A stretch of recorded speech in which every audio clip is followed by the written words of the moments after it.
How to clear voicemail on Samsung Galaxy phone. What's up everyone, welcome back to the channel. In today's quick tutorial, I'm going to show you guys a quick and easy way to clear out voicemail on your Samsung Galaxy phone.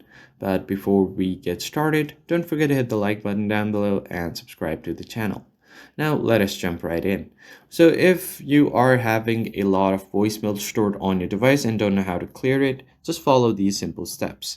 The very first thing you want to do is open up your Samsung phone settings and then scroll down all the way until you see your app settings. Just tap on app settings and then from here you should be able to get to your apps. Now just tap on the sword icon and then show system apps. Now once you have done that, scroll down until you find your call settings and then tap on it. So I'm just going to search for my call. Now just go ahead and tap on call settings. And then from here, you just want to head over to storage. And then from here, you can clear cache and clear data. It will clear out all of the voicemail that have been stored on your device. And it's as easy as that. I hope you found the tutorial helpful and I'll catch you guys on the next video. Thanks for watching.